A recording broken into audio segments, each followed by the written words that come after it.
Bom dia, boa tarde a todos e todos. Então, agora, vamos chegar numa coisa mais palpável. É o padrão, é algo que vamos precisar para fazer nossas relações amostra-população. Mas, talvez. Vamos ter que continuar no nosso exercício. Porque para chegar lá, a gente tem que continuar considerando todas as amostras de um tamanho específico, seja esse tamanho 3, seja esse tamanho 4, de uma população. E esse conjunto de todas as amostras de um tamanho, ele comporta de uma maneira previsível. Então, essas amostras de um tamanho só. Então, n igual a 3, por exemplo, como a gente tinha no vídeo passado. Que deu o quê? 2.601 amostras de n igual a 3. Então, vamos considerar isso. Esse conjunto de todas essas amostras, de 2.000 amostras, vão se formar o que se chama uma distribuição amostral de médias. Então, porque você tinha amostras de 3, que cada uma deles tem uma média. E essa médias, então, toda aquela, se você coloca eles junto, 2.601 deles, você vai ter uma distribuição amostral das médias.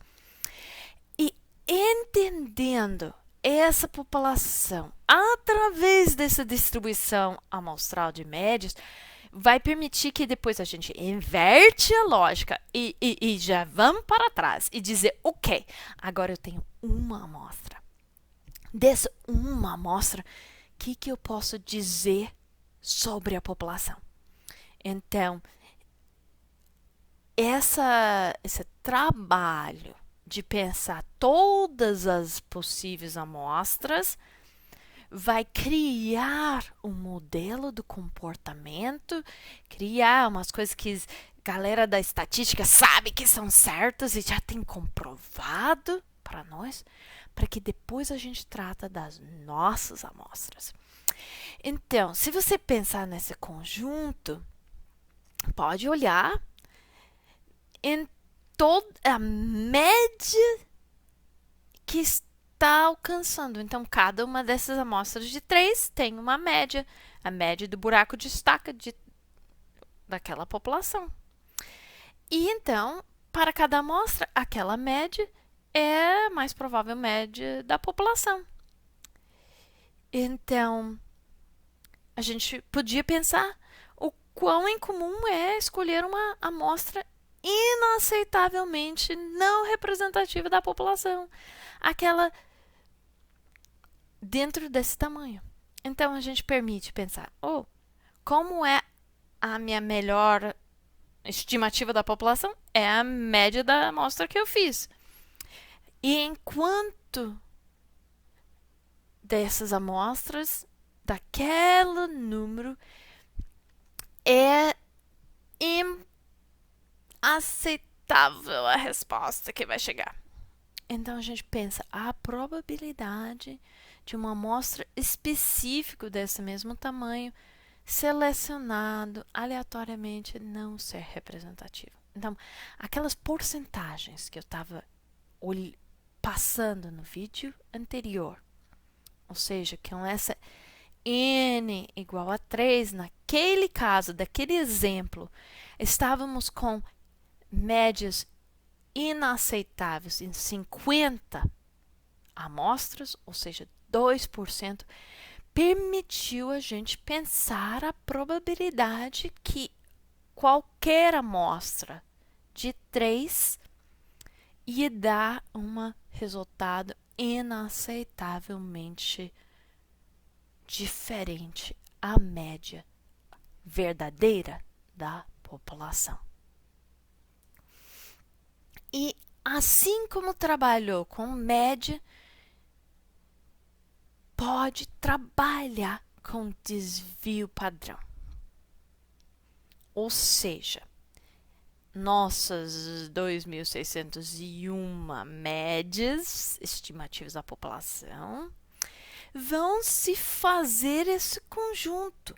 E esse conjunto pode observar o desvio padrão do conjunto. Então, o conjunto das amostras com n igual a 3 vai ter um desvio padrão. E esse desvio pode ser demonstrado a ser igual ao desvio padrão da população, dividido pela raiz quadrada do número de elementos na amostra. Então, o que estamos vendo aqui, então? Você tem uma dispersão da população.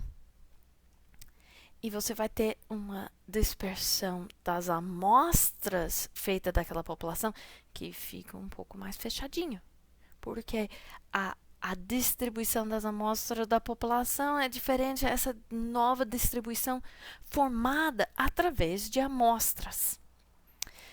E então, o que estamos criando nisso é uma medida especial, uma medida que ganha o seu próprio nome de erro padrão, tem uns sinônimos também, mas esse erro padrão, e esse vai ser essencial para nos fazer a relação entre desvio padrão de uma amostra e o desvio padrão da população. Então, do mesmo jeito que a gente quer pegar e pensar da média da amostra que nós temos para uma média da população, vamos pensar, então, do desvio padrão da nossa amostra para o desvio padrão da população. Mas para chegar lá, tem essa interface desse conjunto especial feita através de amostras de uma população conhecida. Então, o que poderia ser demonstrado